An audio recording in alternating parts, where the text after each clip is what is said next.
So my fiancé is breaking up our engagement because he's a mama's boy and she told him to.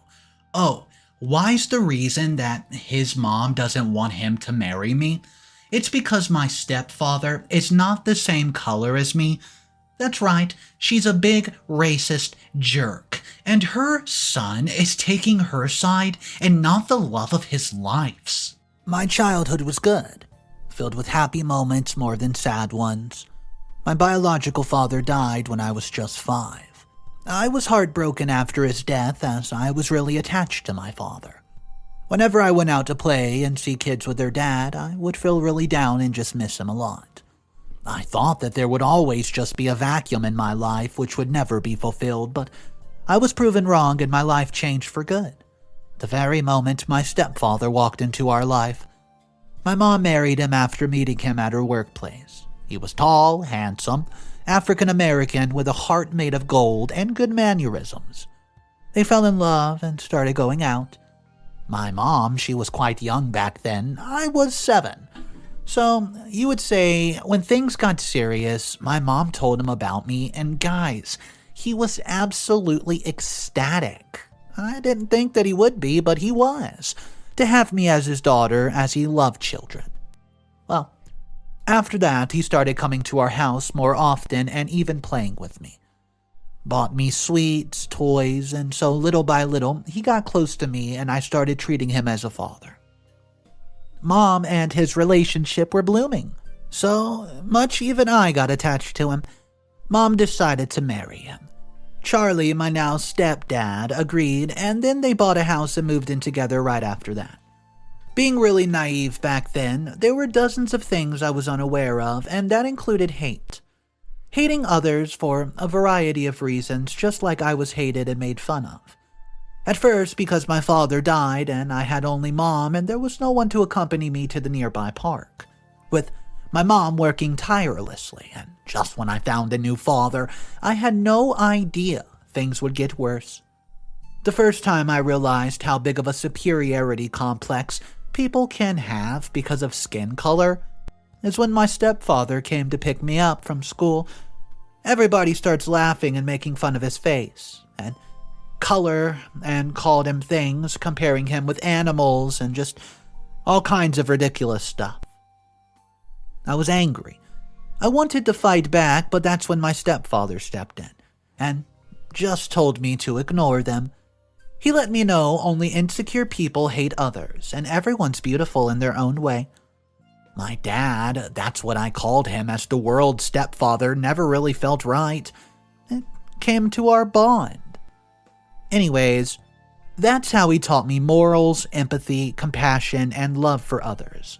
He was the one who groomed my personality and made me a good-hearted person, or, at least, a decent person. Whenever somebody raised my upbringing, I loved to see the proud smile on his face, and of course, my mom was also my hero, but he was the one who tried his best to build a bond with me and shape me into a good person, and that was the reason my mom loved him a lot. Thanks to him, I grew up loving people for their heart, not appearance. I appreciated the appeal and got infatuated with people because of their personalities, not their looks. I can surely say it was my father who made the person I am today. When I started going to middle school, kids started picking on me even more. It's something that happened to me back then. I didn't have a lot of friends and ate my school lunch mostly alone. One day, I walked into the cafeteria and a group of friends who were actually my classmates threw all my food over me and started to call my family strange. And started calling my dad, well, some pretty racist slurs. I tried to hide it from my parents, but the issue was not negligible, as it came to the principal's notice and our parents were called.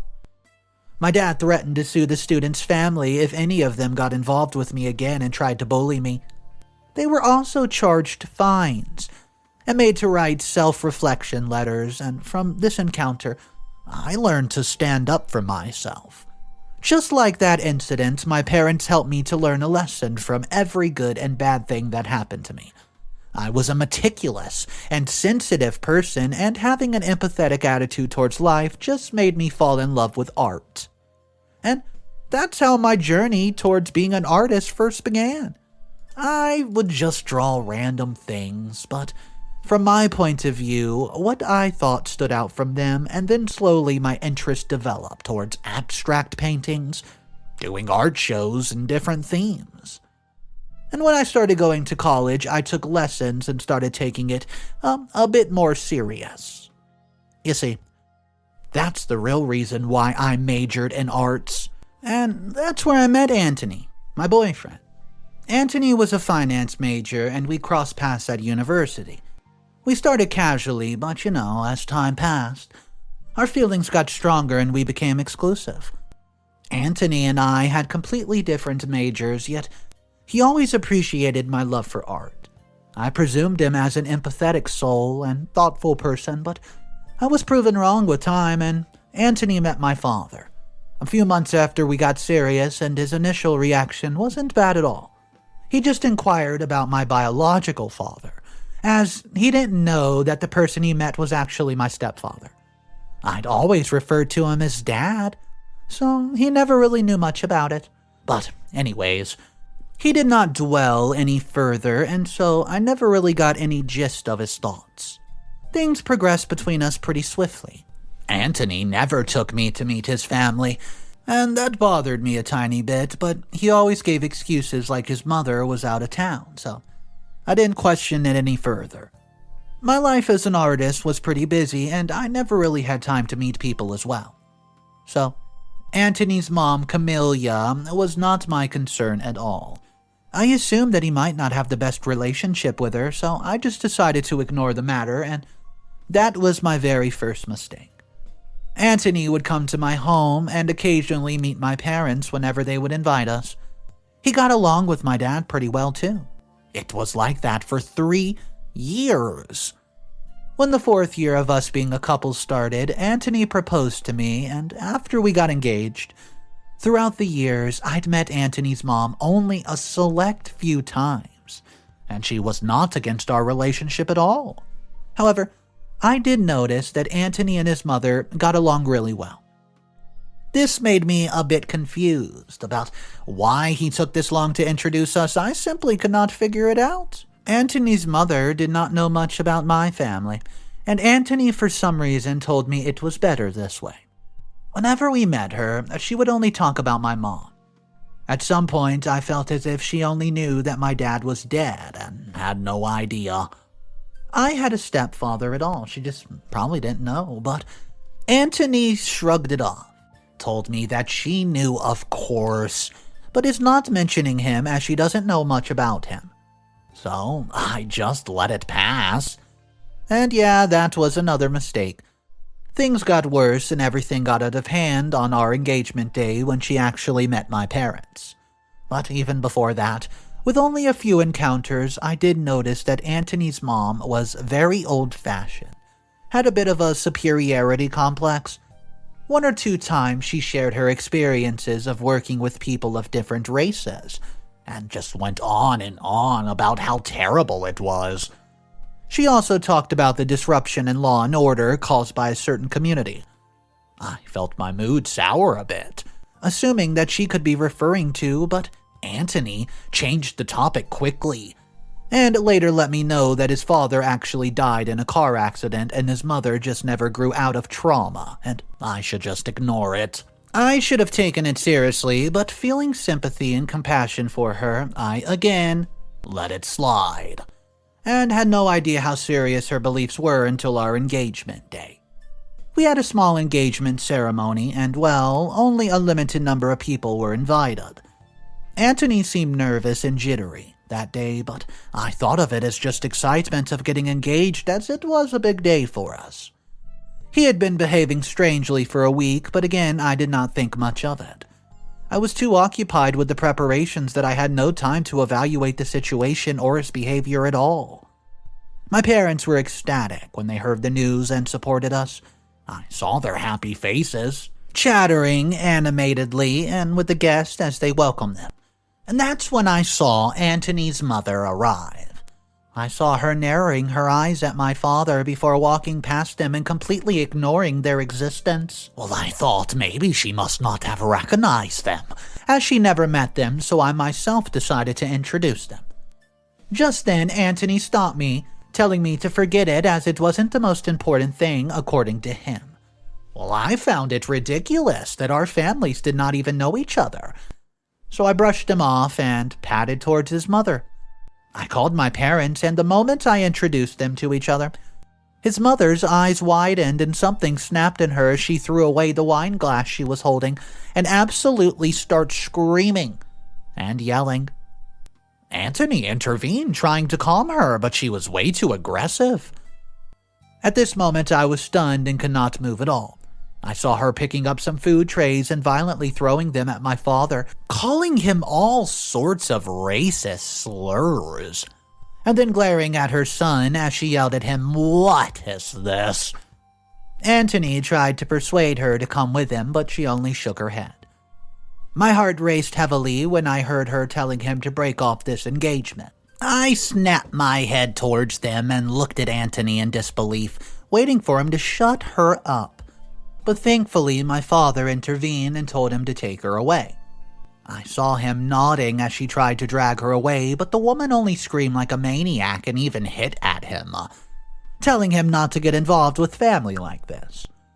I heard her say all kinds of insults, and my hands itched to call the police, but I just stopped myself, as she was my fiancé's mother, and I just looked at Anthony and just would make her apologize, I hoped.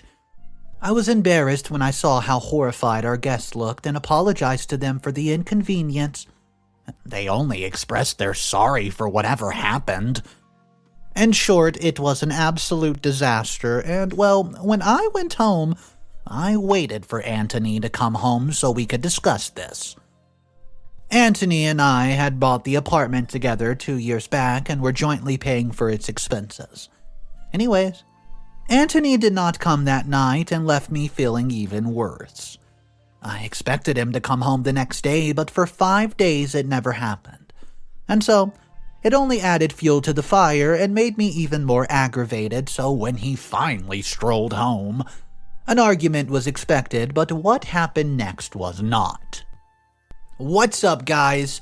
Mr. Reddito here. I hope you're having a fantastic day. So today's story involves a mother-in-law from nightmares.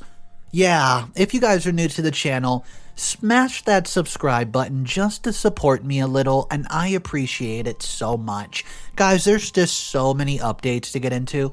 Let's hop into update number 1 and see what OP does in this situation. I went to my art studio, even though I was struggling really badly after whatever happened. I was busy working on a project when I heard somebody entering the room. So I stopped painting to look at the intruder, and shock was painted all over my face, seeing none other than Anthony. I stood up with my blood a-boiling, seeing him standing there so calmly as if he did not ghost me for days. I was so angry, my loud voice was expected when I questioned him about what he wanted now. And he only sighed as if I was sucking out his energy. He ignored my statement as he told me that his mother's not doing well and I should go pay her a visit. Well, to say I was stupefied would be an absolute understatement, as I didn't know if what I heard was even right. I was terrified by his stupid words, and I just narrowed my eyes, asking if he was in his senses. He just shrugged, which only aggravated me even more.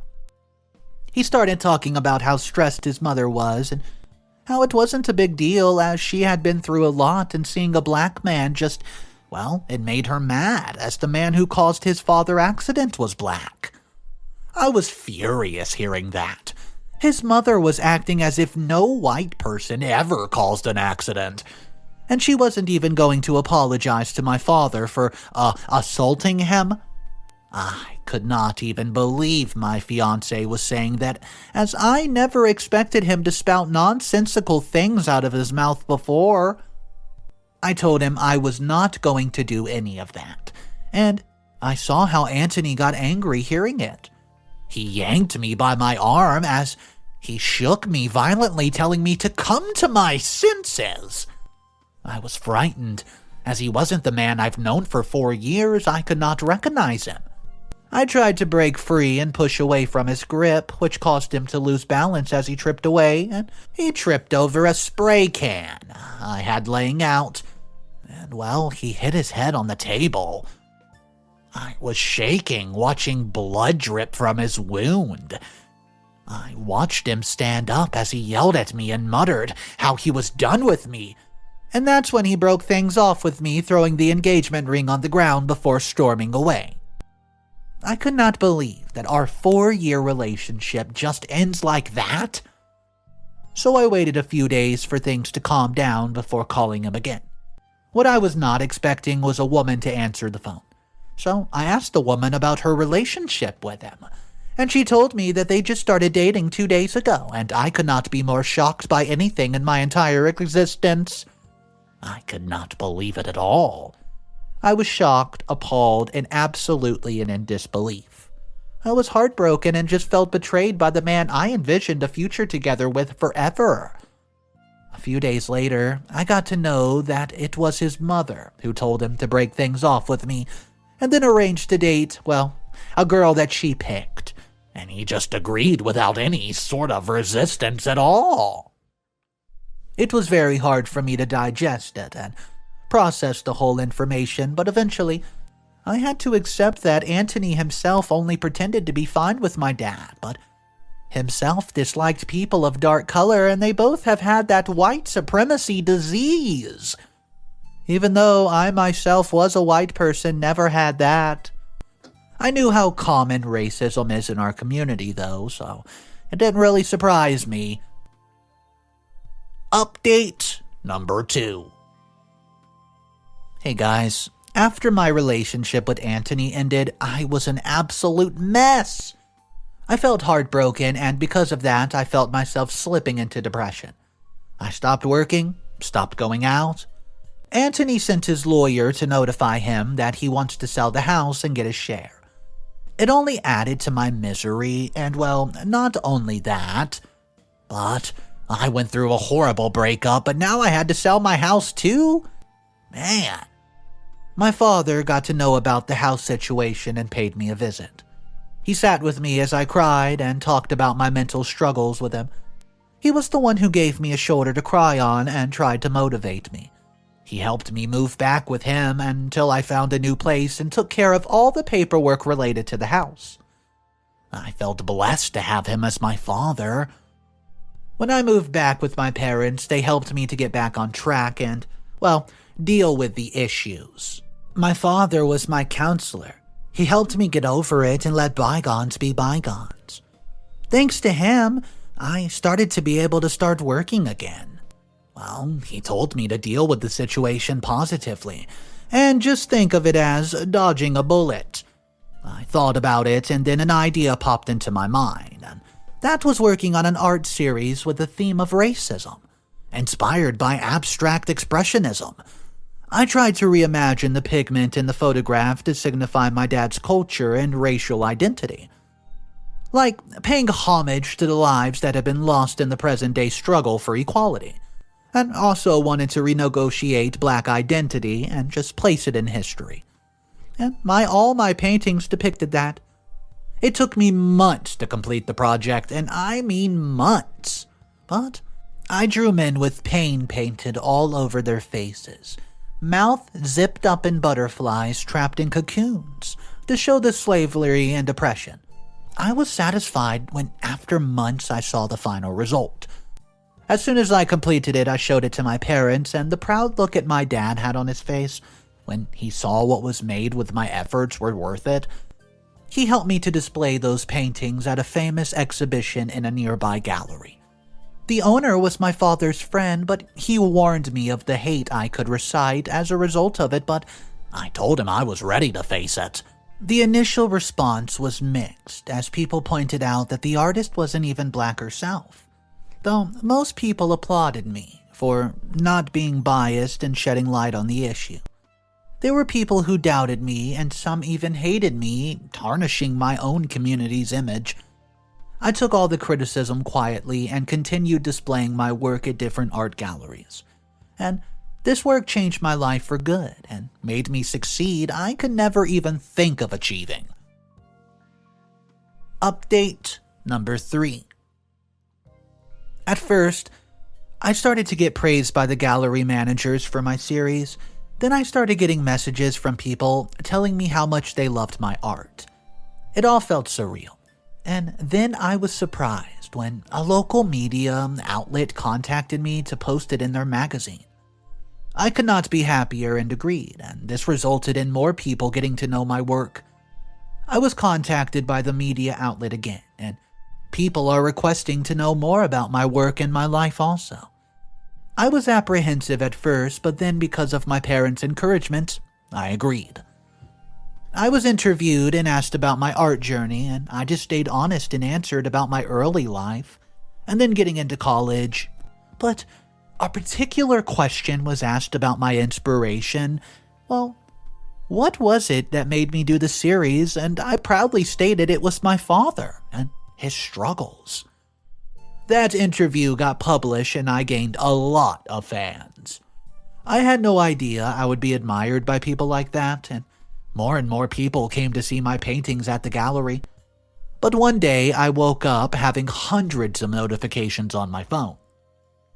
When I checked them, I was shocked to know that someone someone who knows me and was at my engagement posted a clip about my ex-fiancé's mother, attacking my father, and even wrote about our relationship ending because of it. I could not straighten up deny it, as there was video proof, but I decided to say it was not what it looked like. Because of that, I was contacted by the media. But of course, people saw through me and continued to criticize Camellia. Even if I wanted to, I could not control the hatred that she was getting.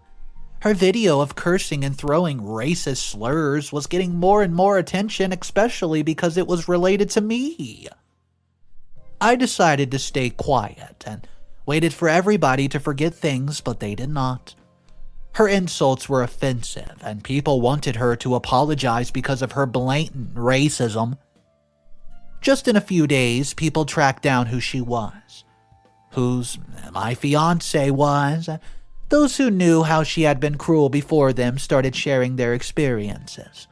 People started to expose her problematic behavior, and even started to criticize Anthony for not manning up and breaking things rather than condemning his own mother's behavior. Everyone pointed out his lack of respect and understanding towards his partner and supported his mom's troublesome behavior. This whole situation became a top story, and it just attracted more fans and well-wishers for me, just as more and more hatred was thrown at them. And they were even scrutinized by the public. I knew the only way to calm people was for the culprits to admit and apologize, and that happened, but along with something very unexpected. Update number 4. This is the final post by OP. Hey guys, I was at work with my assistant and, my assistant announced that a man was here to meet me. I thought it was another admirer of the paintings and happily agreed. But the moment my eyes fell on the man, I was surprised. It was Anthony, stood right there before me. As he looked down at the floor, I waited for him to speak up. He starts apologizing for hurting me and also for his mother's behavior, and told me to give an interview saying it was not his fault as she should be let off the hook. I could not help but feel happy for them to face a little bit of karma. I told him clearly that he should issue an apology, rather than expecting me to sympathize with him as I had no time for it. I could see that the man trying his best did not snap. He tried to persuade me, but I rejected it. He lost his temper and yelled at me, which I resulted in people present in my studio filming him and throwing him out, and just like that, the clip went viral. People started bashing him even more, leaving 1-star reviews at the place he works. The pressure was too much for the employer, and getting known of his problematic behavior and racist attitude along with his mother, he was kicked out of his work. He lost his job, and even people in his neighborhood were disgusted by his family's actions. Everyone was hating on them, and their non-existence apology only angered them even more. I got to learn that eventually they decided to move away. Anthony and his mom left the city and just moved to some other place to be able to live a decent life. I soon saw an apology from them and decided to put things in the past. We were living a life opposite to each other, and his mother was making trouble for him even more. It wasn't my headache, so I was glad things turned out this way. Though it was a painful experience, it taught me a lot of things, and I was able to do this much in my artistic career and achieve great success. I decided to paint more purposefully and highlight different issues prevailed in society. I soon was able to afford a big apartment and an art studio, and my career was finally flourishing. I focused more on my mental health and was able to focus on myself even more. I even was able to meet somebody from the same circle and date him. It was all thanks to my parents and my father who helped me through the thick and thin, and life taught a good lesson to my ex-fiancé and his Karen mother. Well, to be honest with you guys, I'm just happy that OP was able to turn such a toxic experience into something better and good for the community with the art that she made, which depicted a lot of meaningful things to her. So guys, if you've ever been in a situation like OP has, maybe not the same one with a mother-in-law, but if it was with anybody, let me hear your experiences down below. I would love to. And just so you guys know, if you want to see more videos, I post every single day, so consider subscribing for more daily videos. I'll catch you guys in the next one. I'll see you in the comment section. Until then, I'll see ya!